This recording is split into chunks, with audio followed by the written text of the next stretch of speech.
முடியலம்மா. என்னால கோவப்படாம இருக்க முடியலம்மா. நானும் எவ்வளவோ ட்ரை பண்ணி பார்த்துட்டேம்மா. திடீர்னு கோவம் வந்துடுதம்மா. சரி வெடிப்பா, எல்லாத்துக்கும் சீக்கிரமா ஒரு நல்ல முடிவு வரும். அழாத.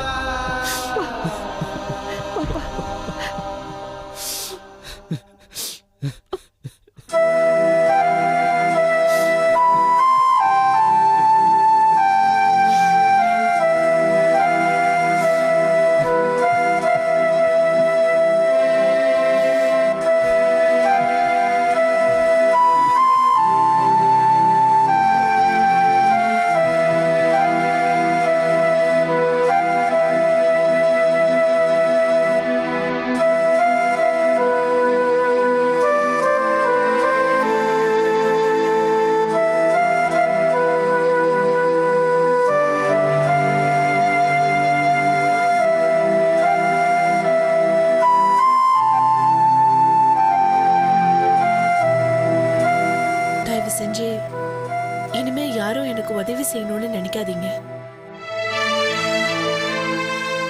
ஆரம்பத்துல இருந்தே நான் வேண்டான்னு தான் சொல்லிட்டு இருக்கேன். என்னால இங்க மறுபடியும் பிரச்சனை வர வேண்டாம். என்னையும் என் குழந்தையும் பார்த்துக்க என்னால முடியும்.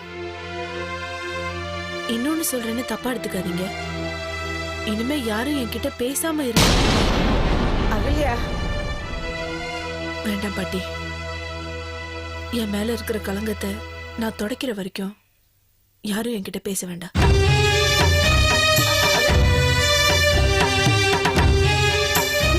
என்ன வார்த்தை சொல்லிட்டு போற பாத்தியா?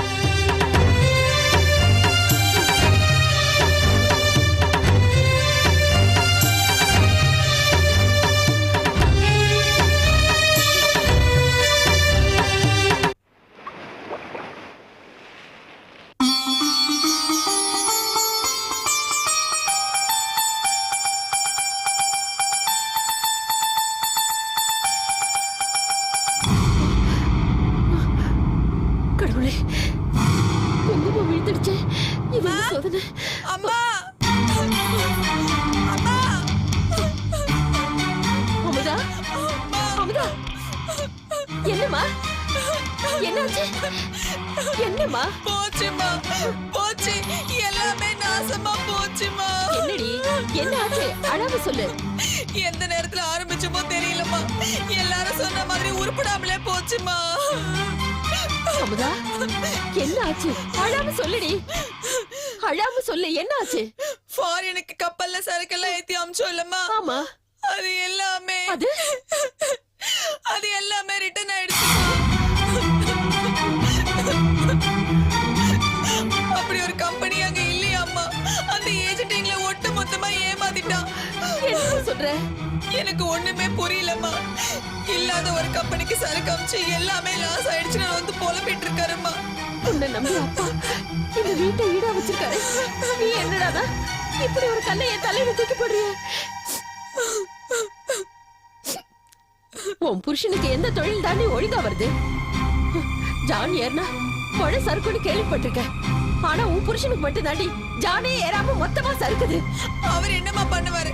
அந்த பாழா போன ஏஜென்ட் அப்படி பண்ணுவான்னு யாருக்கு தெரியும்? தப்பெல்லாம் உன் புருஷன் மேல தாண்டி. இவ்வளவு பெரிய தொகையை முதலீடா போடுறதுன்னா எவ்வளவு கவனமா இருக்கணும். ஏதோ எடுத்தோம் கவுத்தோன்னு பண்ணிட்டு இப்ப வந்து இப்படி ஆயிடுச்சுன்னு சொன்னா என்ன அர்த்தம்? இப்ப நீ எதுக்குடி அழற? கையெழுத்து போட்ட உங்க அப்பாவும் அண்ணனும் தான் அழணும். அம்மா, நானே இப்படி ஆயிப்போச்சு, என்ன பண்றது தெரியாம நிக்கிறேன். நீயும் இப்படி பேசினா நான் எங்கம்மா போவேன்? சரி சரி அழாத. நானும் மனசு கேட்காம தான் கோவத்துல ஏதோ பேசிட்டேன். எதையும் மனசுல வச்சுக்காத. இனி என்ன பண்றதுன்னு யோசிக்கணும். அழாத அழாத.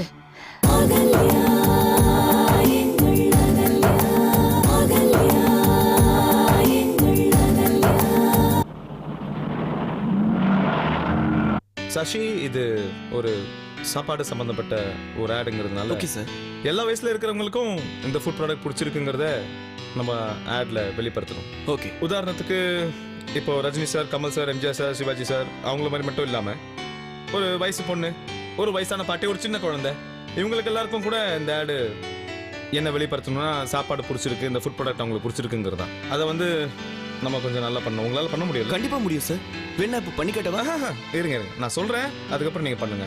இப்போ ஒரு வயசு பொண்ணுக்கு இந்த ஃபுட் ப்ராடக்ட் பிடிச்சிருக்குங்கிறத நம்ம காட்டணும். டயலாக் என்னன்னா, கிட்ஸ் பிஸ்கெட் சாப்பிட்ட அப்புறம் தான் நான் போட்டியில் ஜெயிச்சேன் அப்படிங்கிறது தான் டயலாக். அது ஒரு ரொட்டி பண்ணி காட்டுறீங்க? Okay, ஒரு sir. நிமிஷம். Ready Sasi? Ready sir. Action. நான் கிட்ஸ் பிஸ்கெட் சாப்பிட்டதுக்கு அப்புறம் தான் போட்டிலேயே ஜெயிச்சேன். நல்லா இருந்துச்சு சசி. ஆனா இன்னும் கொஞ்சம் அப்படியே போய் சொல்லுங்க. Okay, sir. இதே மாதிரி எல்லா கேரக்டர்ஸ்க்கும் நம்ம விதவிதமா சொல்லணும். இன்னும் கொஞ்சம் காமெடி கலந்து சொல்லணும். சரி சார். அப்பதான் ஆட் நல்லா ரீச் ஆகும். அதனால கொஞ்சம் லைவா இருந்தா நல்லா இருக்கும். அதனால மார்னிங். Welcome welcome.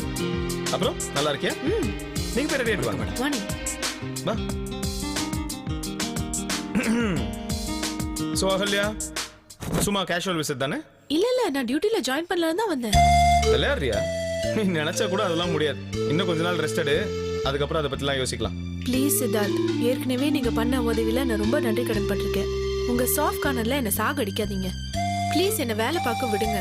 எனக்கு வேலை ஆபீஸ்ல இருக்கோ இல்லையோ டெய்லி நான் ஆபீஸ் வருவேன். ஓகே ஓகே ஓகே, நான் உன்னை ஃபோர்ஸ் பண்ணல. ஆனா ஒரு கண்டிஷன். வேலைக்கு வந்தினா சேர் போட்டு உட்காந்து ஷார்ட்ல கரெக்ஷன் இருக்கா இல்லையான்னு மட்டும் சொல்லணும். ஓகேவா? ஓகேவா? ஓகே. சசி ரெடினா வரலாம்.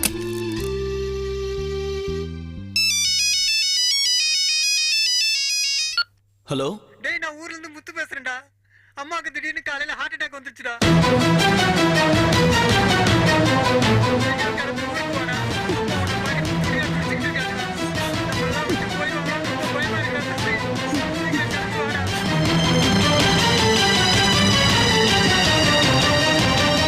அந்த லைட் ஆன் பண்ணுங்க. லைட் கரெக்ட் பண்ணுங்க. ஏதாவது சாப்பிடுறியா? வேண்டாம். சசி என்னம்மா? இதோ வந்துட்டு சார். சசி என்ன ஆச்சு?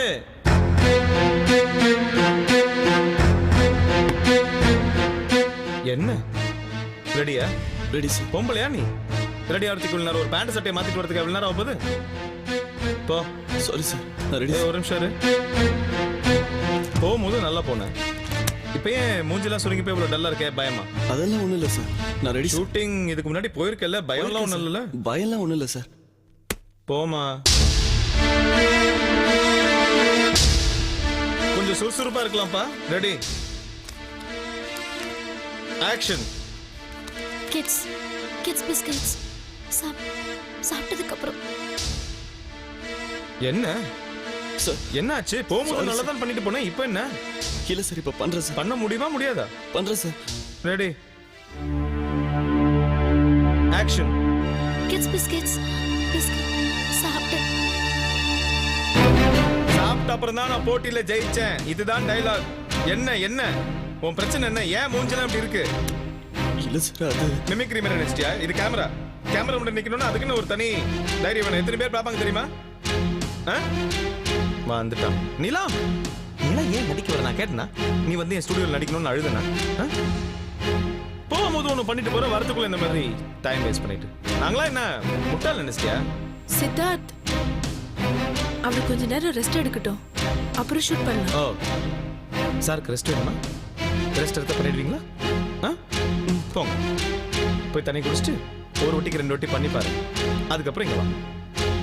நான் கொஞ்சம் ரூம் வரைக்கும் போயிட்டு வரேன்.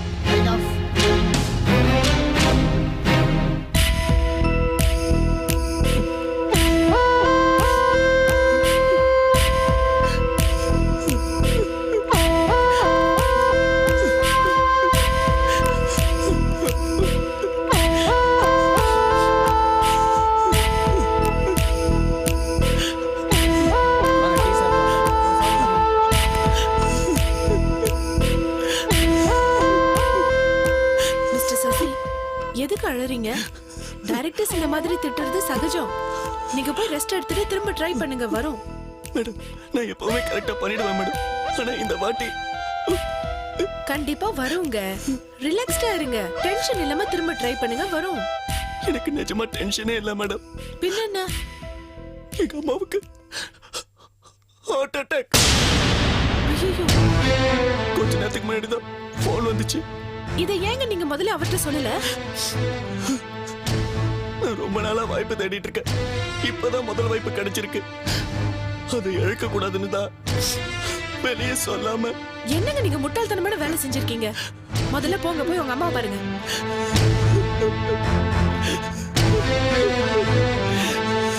ஐயோ, என்னங்க இது? இவ்வளவு சீரியஸான விஷயத்தை நீங்க சொல்லாம விட்டீங்களே. இந்த ஆட் எப்ப வேணாலும் எடுக்கலாம். நீங்க கவலைப்படாம போங்க.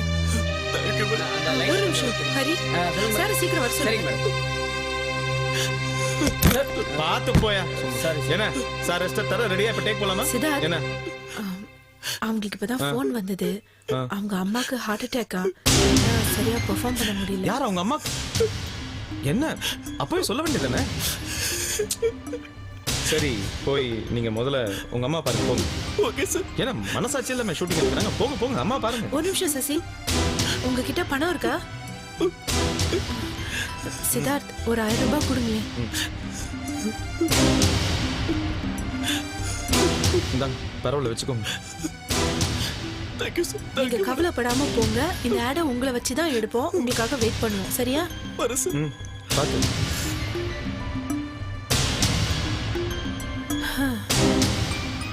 பாவம் சித்தார்த். ம் பாவம் தான். இல்ல கண்டிப்பா பாவம் தான். ஆனா கிளைண்ட் பாவம் பார்க்க மாட்டான். அவங்ககிட்ட நீ தான் பேசணும். சரி, நானே பேசுறேன். ம் என்ன அவன் தான் போயிட்டால, பேக்கப் தான். போங்க லைட் எல்லாம் எடுத்து வைங்க, கேமராலாம் எடுத்து வைங்க.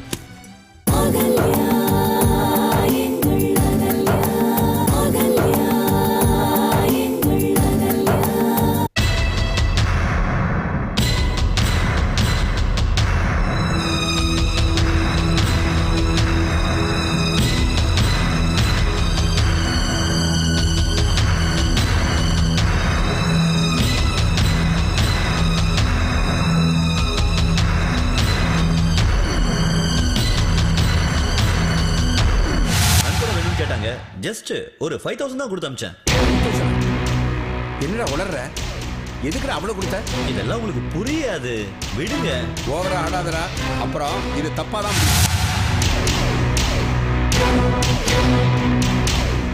வெளியே புகழ் பரவறத உங்களால தாங்கிக்க முடியல. போடா போடா புத்தி கெட்டவன, போய் வெளியில கேட்டு பாரு. உன்ன மாதிரி கேனப்பா எவனும் இல்லைன்னு சொல்றான். 10 ஏக்கர் நிலம், 2 லட்சம் ரூபாய் ரொக்கம், எல்லாத்தையும் பறி கொடுத்துட்டு நான் இருக்கனே. உருப்படியா? டேய், உருப்படியா நீ ஏதாவது ஒரு வேலை செஞ்சிருக்கடா? லாட்டரி சீட்டு, சொரண்டா லாட்டரி, ஒயின் ஷாப்னு எல்லா பணத்தையும் காலி பண்ணிட்டியாடா? டேய், மனுஷன் தான் சக்சஸ் பண்ணணும், காசு பண்ணாதடா. இதையே நீ தெரிஞ்சுக்கிற.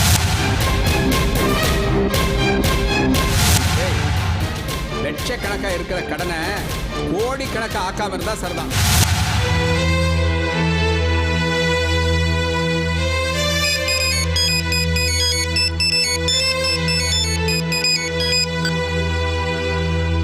ஹலோ. என்ன வாசு, பணம் வாங்கும்போது மட்டும் அடிக்கடி ஃபோன் பண்ணுவேன், இப்போ நாங்க ஃபோன் பண்ண அவாய்ட் பண்றேன். சார் என்ன புரிஞ்சுக்கோங்க சார். எப்படியாவது உங்க பணத்தை நான் திருப்பி கொடுத்துறேன் சார். யோ, எல்லாமே லாஸ் ஆனதுக்கு அப்புறம் எப்படியா பணத்தை திருப்பி கொடுப்பேன்? தெரியுதுல்ல, அப்புறம் ஏன் டார்ச்சர் பண்றீங்க? போன வை, எப்படியாவது உங்க பணத்தை கொடுத்துறேன்.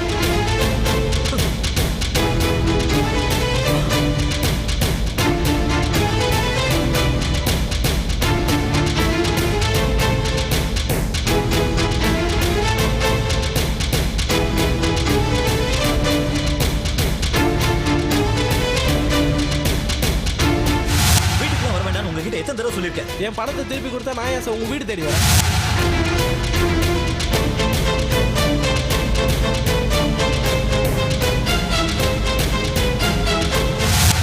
உடனடியாக அதை கவனிக்கணும். எங்கள் பேங்க்ல லோன் வாங்கினீங்கல்ல, ஃபர்ஸ்ட் டியூ மட்டும்தான் கட்டினீங்க, அதுக்கப்புறமா பணம் கட்டவே இல்லையே.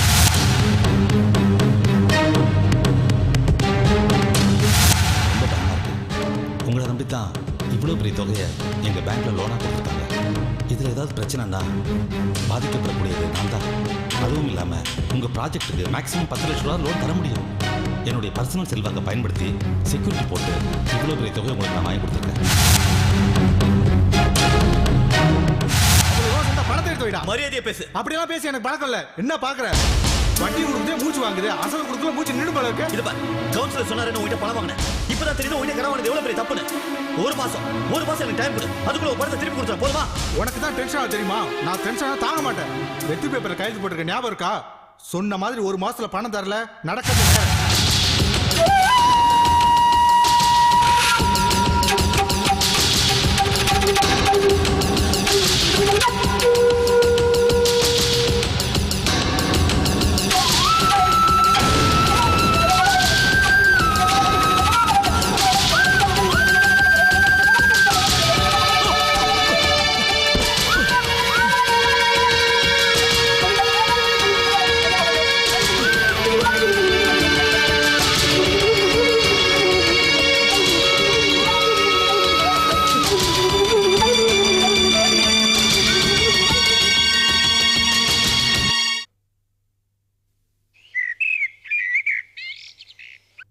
என்னங்க, காலையில காஃபி குடிக்காம எங்க போய் தொலைஞ்சீங்க?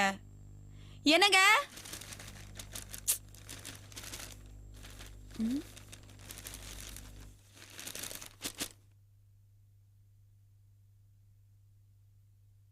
அமுதாவுக்கா?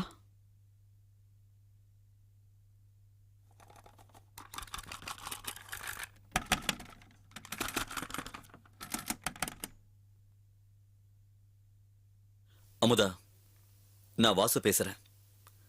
என் மேல அளவு கடந்த நம்பிக்கையும் பாசத்தையும் கண்மூடித்தனமா கொட்டி கொடுக்கிற உங்ககிட்ட என்னால நேரடியா சில விஷயங்களை பேச முடியல. அதான் இந்த கேசட் வழியா பேசுறேன். முதல்ல என்ன மன்னிச்சிடு அமுதா. அளவுக்கு மீறினா அமுதமும் நஞ்சாகும்பாங்க. நானும் அப்படித்தான் அளவுக்கு மீறி அதிகமா ஆசைப்பட்டேன். நான் செஞ்ச அத்தனை தொழிலும் நஷ்டமானதுக்கு என்னோட ஆசைதான் மூல காரணங்கிறது எனக்கு இப்ப நல்லா புரிஞ்சு போச்சு. இப்ப கடைசியா பண்ண ஏரால் பிசினஸ் இது வரைக்கும் இல்லாத அளவுக்கு பெரிய லெவல்ல நஷ்டத்தை ஏற்படுத்திருச்சு. எந்த பக்கம் திரும்பினாலும் எனக்கு கடன் தொல்லை. அதான் நான் இப்படி ஒரு முடிவு எடுக்க வேண்டியதாயிடுச்சு. இனியும் நான் இந்த ஊர்ல இருக்க விரும்பல. என்னால இருக்கவும் முடியாது. அதான் எங்கேயாவது கண்காணாத இடத்துக்கு போறதா முடிவு பண்ணி கிளம்பிட்டேன். எங்கேயாவது போய் வேலை செய்ய போறேன். உழைப்பு இல்லாம எந்த பலனும் கிடைக்காதுங்கிறத காலம் எனக்கு நல்லாவே கத்துக் கொடுத்துருச்சு அமுதா. நிச்சயமா ஒரு நாள் ஒரு நல்ல நிலைமையோட உங்களை வந்து சந்திக்கிறேன். இது எனக்கு நானே கொடுத்துக்கிற தண்டனை. நான் வர்ற வரைக்கும் மாதிரியை நல்லபடியா பார்த்துக்கிறேன். மறுபடியும் என்ன மன்னிச்சிட்டு அமுதா, என்ன மன்னிச்சிட்டு.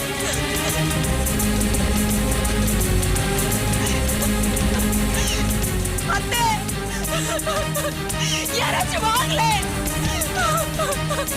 என்னங்க என்னங்க என்னங்க அத்தை